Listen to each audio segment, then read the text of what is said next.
So the last presentation is by Claire. Thank you very much again. Thank you. So the last presentation in the workshop is by Professor Aaron Ames, who is a professor in the mechanical and civil engineering, and as well as control and dynamical systems at Caltech. Professor Ames leads the Amber Lab, and his interests center around theoretical methods in hybrid systems and nonlinear control.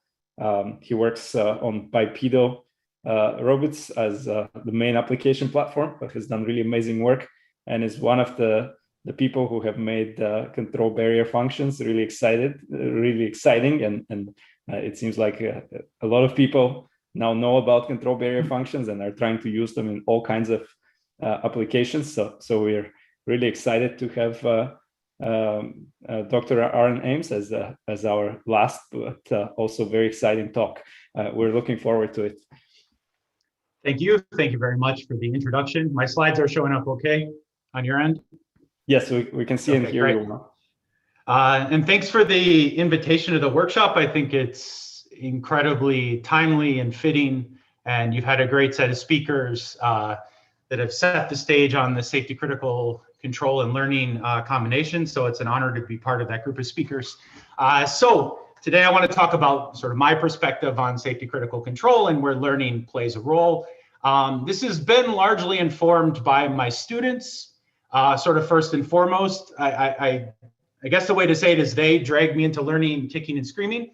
And I've since really enjoyed the conversations, and also all of the experimental videos and everything in this talk are a result of their efforts and really their efforts alone. So thank all the students that made this possible.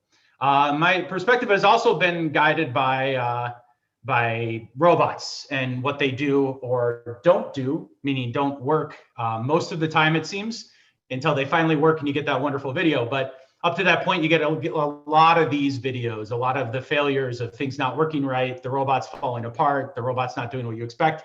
And these, I should say, are kind of the last mile videos. This isn't all the stuff where it isn't even that fun to watch them fail because it's so catastrophic.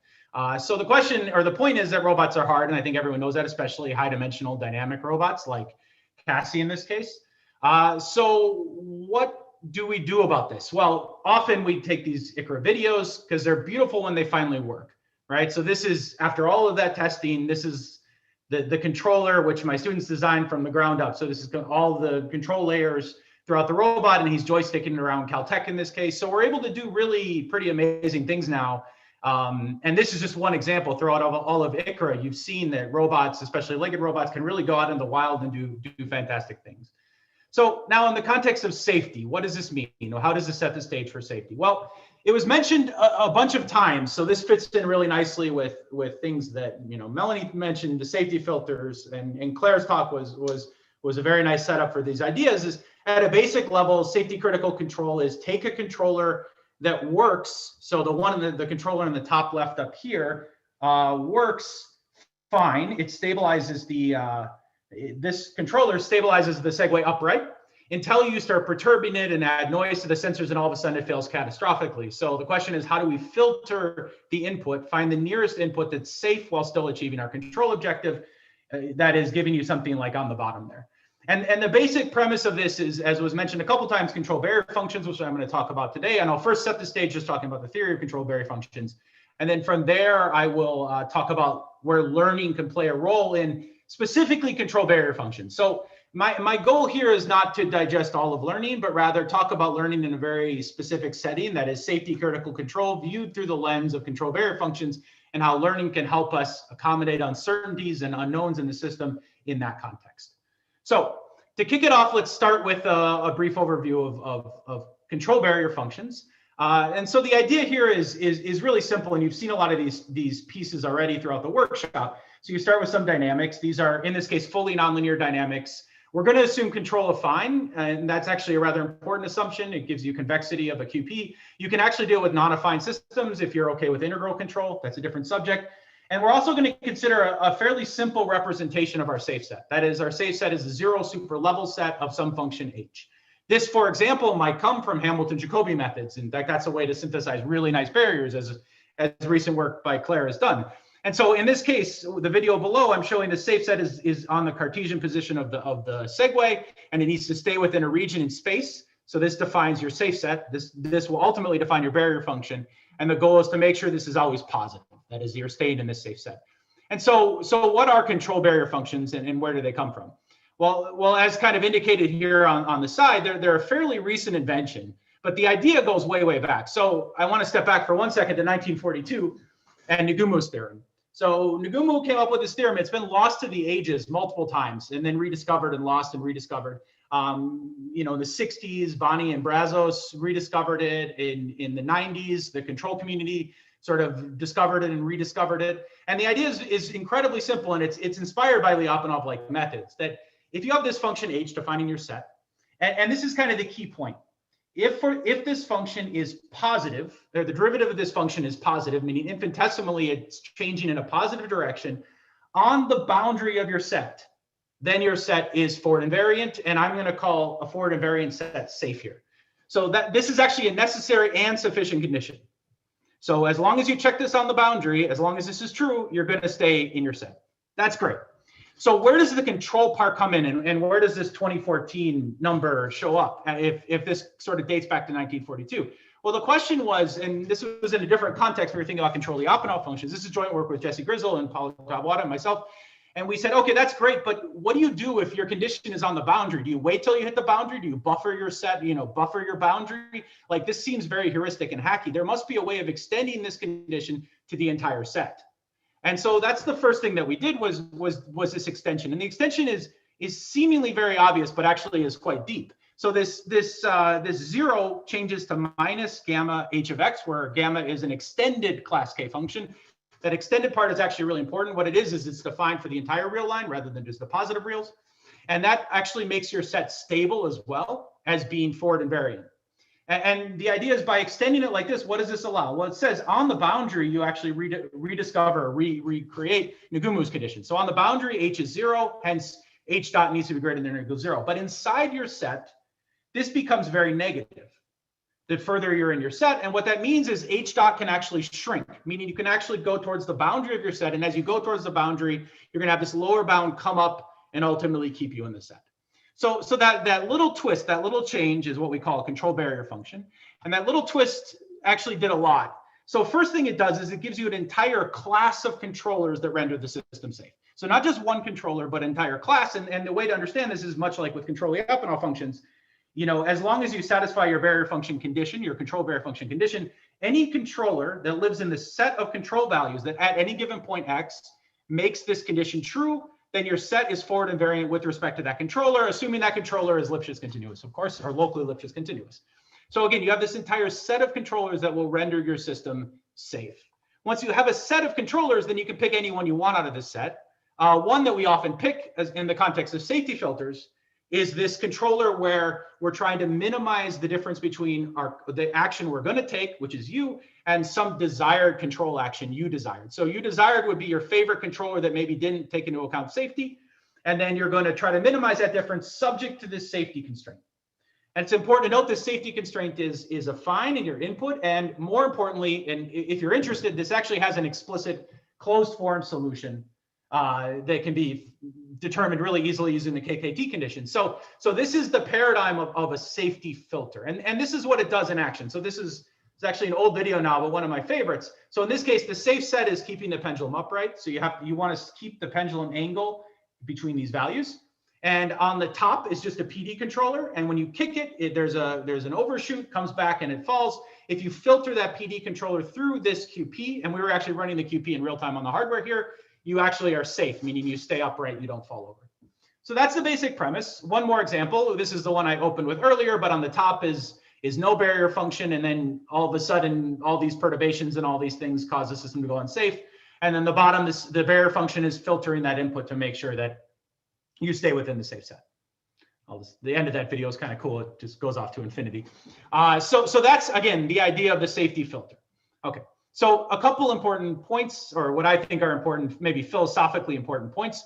The first point is that Lyapunov and control Lyapunov functions actually create or form a special case of barrier functions. That is, barrier functions sort of extend the notion of Lyapunov. And the reason why this is barrier functions take positive and negative values. I mean, that is, we're no longer wedded to this notion of a positive definite function, right? So in particular, Lyapunov functions are barrier functions when your set is a point. So the other artifact of this result is that barrier functions render your set C forward invariant and stable simultaneously. So that's the first philosophical point. I'm going to talk more about learning now and how this fits in the picture. But before I do that, a couple quick examples of barrier functions in action. So first, some of the first examples on hardware barrier functions were actually when I was at Georgia Tech and working with Magnus Egerstad. So we did barrier functions for collision avoidance on multi-robot systems. If you've used the Robotarium and know of it, it's a great mobile test bed that actually runs barrier functions under the surface, and it uses this basic filtering idea. In this case, I'm showing the same idea on drones. So we're actually using the full nonlinear dynamics in this case. We're not just doing this at the velocity level and differential flatness to get our barrier functions and enforce safety. And this is what it looks like. So in this case, the user is driving this one, and the other ones are on autopilot, and he's trying to crash into the other drones and not able to do so because of this safety constraint that's enforced. This was using motion capture. You can actually do it with onboard sensing as well, and this will lead to the learning part in a second. And I should note, in this case, we're doing obstacle avoidance. And this barrier function is actually just on the velocity level, not on the full dynamics level. And we actually did this as a way of showing that potential fields or artificial potential fields actually are a special case of barrier functions as well. So this is a recent paper we just submitted. You can check out if you're interested. One more shot of this where now a human is driving the drone and the barrier functions are preventing the human from hitting the walls. Again, this is all using onboard sensing. And it's fairly slow because the onboard sensing is kind of the bottleneck in the computation window here. We've also recently done it on legged robots. This is joint work with Marco Hutter at ETH, so using their Animal platform. And so in this case, we're actually doing a multi-layered approach where we actually have barriers at the MPC layer, and those determine the desired input at the real-time control level, which again has a barrier. And this barrier in this case is the stepping stone barrier, so it's visualized here. So it's barriers that are forcing the feet of the robot to land on these stepping stones. In real time, it's modulating that foot placement to land on the stepping stones. We've also done it on automotive systems. It was actually first implemented on automotive applications. This is lane keeping.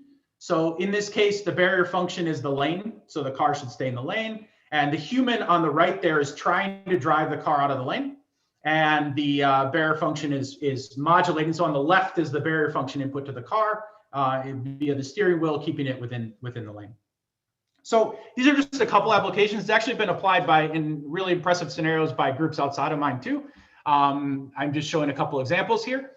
So this is one more example where things don't go quite right. So this is adaptive cruise control, and the barrier function in this case is running on the truck.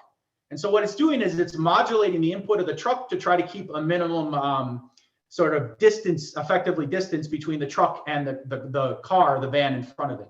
And so what happens here is that this fails. So the truck, they're in two lanes, but you imagine that the sensor thinks they're in the same lane and the truck would have just wiped out the van. So the question becomes then, all right, what happened? The barrier functions are supposed to be provably safe. I just said that there's a theorem that says they're safe. And yet all of a sudden we put it on a truck and they're unsafe. Well, what really happened here was the truck, we were using a very low dimensional model, like a 2 or 3 dimensional system model, point mass model of the truck.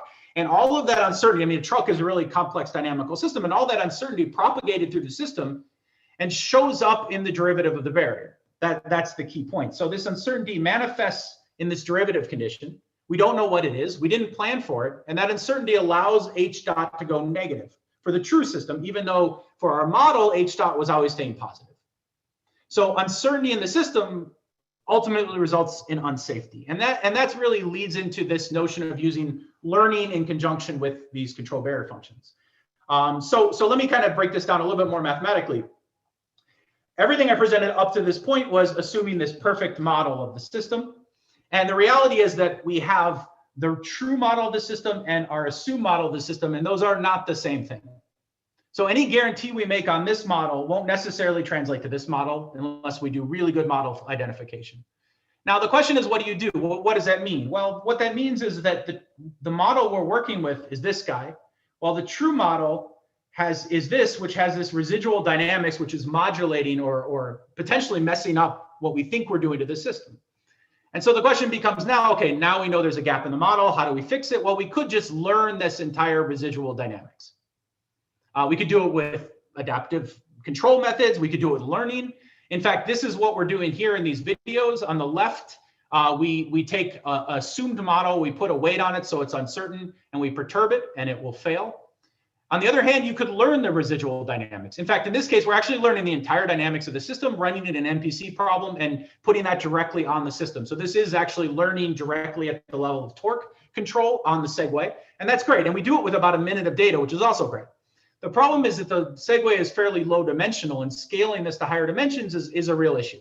So this as a general means to modulate uncertainty, I don't think is the answer, dealing with these full order residual dynamics. Rather, what we want to do is project down those dynamics, project down the unknown dynamics down to the thing we care about. And in this case, what we care about is safety. That is, we want to project these unknown dynamics into a residual term at the level of the barrier function. And so that's what we've been doing. And so let me give an overview of what this looks like. So again, on this side, we have all of the perfect world math. As a control theorist, this is the stuff I love. We have the model, we have the safe set, we have our barrier function, we prove theorems about this stuff, and everything's wonderful. And then on the right, we have the real system, what's really happening. And what's really happening is that we have this uncertainty. And what that does is modulates into an uncertain safe set. Our safe set effectively grows based on or proportionally to the amount of uncertainty in our system. So the question is, how do we handle this? Well, the way we can handle this is by, in simple terms, bounding the uncertainty. If we can find a function that is guaranteed to bound this uncertainty, then we can modulate our controller by adding this function in, adding this epsilon term in, and this will guarantee that our system is safe, that is forward invariant. So in a nutshell, if you have uncertainty in the system, bound the uncertainty. You can take this additive bound that you found, however you found it, and then make your system safe even under the presence of uncertainty. And there's examples of this in the literature. I'm obviously, these are a couple of recent examples from my group, but this goes back really, this is what you do for input to state stability, a la, Sontag in the 1980s. You can do this for safety as well.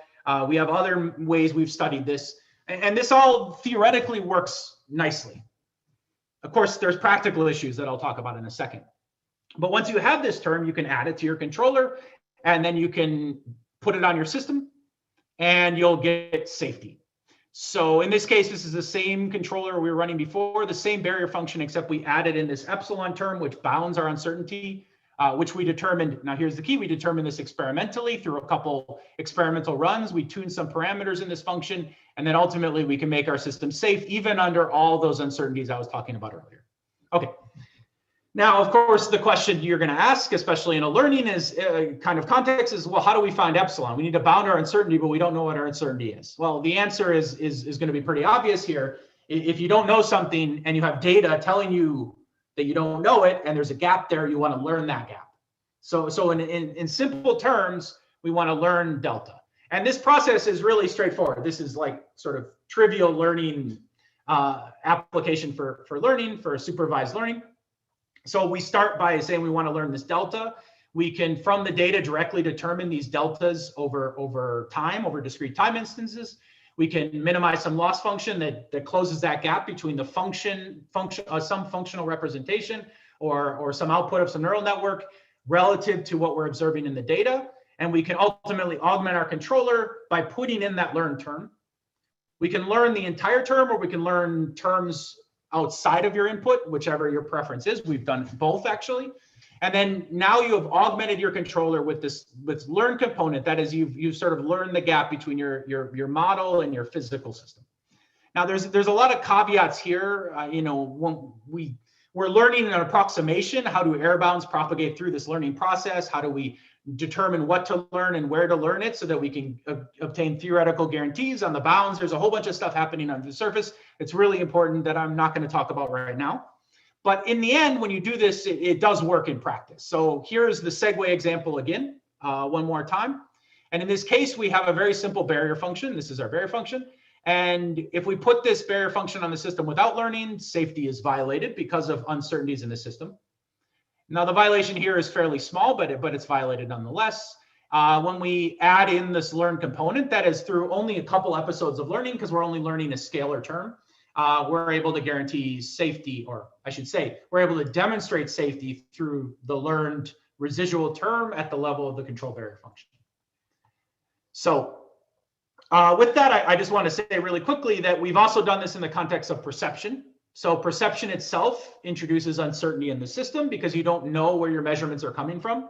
So we're able to apply a similar approach where we can sort of bound all of these uncertainties coming from perception modules.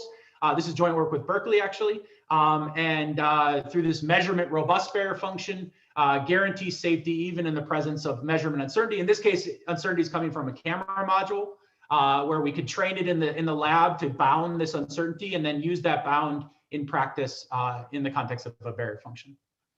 Okay, so I set the stage with robotic walking, and I haven't talked about robotic walking much at all in the context of learning. So a quick sort of vignette into the robotic walking applications of this. We can apply the same paradigm to walking in ways that you can imagine. So this is what we call the stepping stone problem. So let me go to this slide and show you the problem.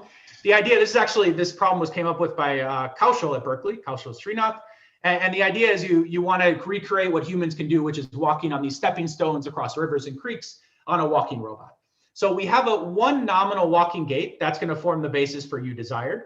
And we want to modulate its footsteps in real time as it's walking to make sure that they always land on these yellow squares, which are the stepping stones. So this is a fairly low dimensional system, but non-trivial. And this is demonstrating dynamic locomotion in conjunction with this learning and this safety critical application. You can see when you first start out, you're missing the stepping stones really substantially. So if you watch this video, actually, I'm going to go to this one. We'll do a zoomed in version. So on the first episode, that is before you learn anything, you have these massive violations of the stepping stones. And then after one episode of learning, you start zooming in more. And actually, after only a couple episodes of learning, you've learned enough to guarantee safety of the system using this learned residual term at the level of the control barrier function. So it takes very little time to learn. So now on episode 2, we're now safe. Now, when you're safe here. The feet are doing the right thing, but you'll notice you get a lot of weird behavior in the walking. It doesn't look great, and that's because we're sort of forcing the system into configurations that are less than optimal. And that speaks to what was mentioned earlier by others about this balance between performance and safety is something that is a real thing. As you get safe, you often sacrifice performance. So that's the story on learning in the context of safety. I want to briefly do an interlude, close out in the last few minutes of the talk, 5 minutes of the talk, talking about the application to robotic assistive devices. So it's important to note that in some ways, these are very much like walking robots. So on the right here, you see a walking robot running all our walking robot algorithms using nonlinear control theory. We have QPs running. We have control Lyapunov functions running on these bipeds, everything. On the left this is actually built by Wondercraft, but it's running our sort of walking methods on it. By our, I mean methods developed by me and Jesse Grizzle and others, specifically hybrid zero dynamics. So the point is there's a direct transfer of knowledge from walking robots to robotic assisted devices that can help people walk. That being said, in the context of learning, things change pretty substantially. So we've had some success applying barrier functions to exoskeletons. This is actually barrier functions running on an exoskeleton. But when you want to talk about more complicated things, it gets really hard. And it gets really hard when a human's in the loop because the human is so unknown. So no longer can we just say, well, we have some desired controller U desired, and we're going to modulate that in a minimal way, because the human in some ways is U desired, that desired control value that we want to match. And we don't know what the human wants to do. So we've done a lot of work in my lab, and this is actually joint work with Isang Yu and Joel Burdick, who came up with these methods, and specifically preference-based learning, where what we ultimately are doing is learning the utility function associated with some walking behavior in a case when we can't calculate that utility function. That is the utility function / cost function. So in this case, what we do is we query the human and ask them which of these two behaviors do they like the best. And then based on preference-based learning, we can zoom in on what we think their utility function is based on what we're observing in this preference-based fashion. And so we've done this in a lot of different contexts, and it works really well in practice, even if it doesn't have all the theoretical guarantees of control barrier functions that I showed earlier in terms of guaranteeing stability and safety. So this is the application of these ideas to gate generation. So what we're doing here is we're running hybrid zero dynamics gate generation methods. That's what we use to generate walking on our robots. And we're asking the person, as we run two gates and they come out of the computer, we're asking a person which of these two gates they like better. Because humans are really good at spotting good walking. And after something like 20 to 30 iterations, we can find really nice natural walking gaits on the robot. In fact, we can do this in the case when the robot model is the robot itself is very different from the model we're using. So in this case, we added springs to the robot, its feet. And even though the springs were not in the model we used to generate the walking, we're able to find stable walking gaits using preference-based learning, even though there's a huge mismatch between the model that we had in simulation and the true robot parameters. Specifically, these springs at the base of the kinematic chain make a huge difference dynamically. And so we can find really beautiful locomotion using this preference-based learning by asking people what they like better. We've also done this at the level of controller tuning. So we can run different complex controllers. In this case, we're actually running CLFQPs on the hardware, and we can ask people which controller performed better, and we can learn the best control value. And finally, we can do this at the level of gates. That is, what gates or what type of gates do humans like when they're riding in the exoskeleton? In particular, here we're doing it on sort of one feature, that is things like step length. We can do it on multiple features. Step length, step timing. We can take all these different features and say, which of these which gate do you like better? And we can actually learn what humans prefer. So this is an example of these experiments where we had multiple human subjects working, and we're querying them about what they like better, and we can determine their most preferred and least preferred gates using preference-based learning. So this is another intersection point. And what's interesting about this point is that this has more immediate application than the previous stuff, I think, in some sense. That is, we're working with Wondercraft, and these are experiments they perform. So this is dynamic walking demonstrated in a clinical setting. So these are complete paraplegics, meaning they have no function of their legs, and they're walking dynamically for the first time. This is actually the first dynamic walking ever demonstrated on an exoskeleton using dynamic walking gaits generated through hybrid zero dynamics-based methods.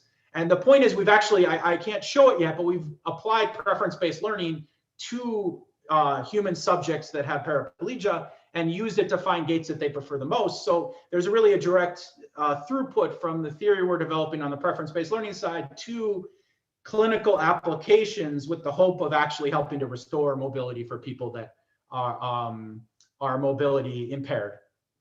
So with that, I'll wrap up. So in short, I gave kind of my viewpoint of safety from a control barrier function perspective, and talked about its applications in learning and where learning can actually help us kind of bridge this gap. I also talked about preference-based learning as another means in which to understand learning and control on robotic systems. What I'm showing here are videos of robots doing cool stuff just because it's fun. In conclusion, I should note that it's pretty remarkable to me that we can now have these walking robots walking outside. So just to close, this robot right here is running a CLFQP at 2 kilohertz under the hood with all of the appropriate theory and force sensing and everything else. So we're really coming to the point where we can take theory and put it in practice on robotic systems in real world scenarios. So with that, I'll thank everybody for listening.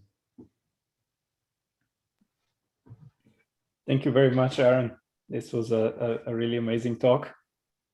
And I also want to say thank you to all the speakers and presenters from today, and to everyone who is still here and listening to the workshop.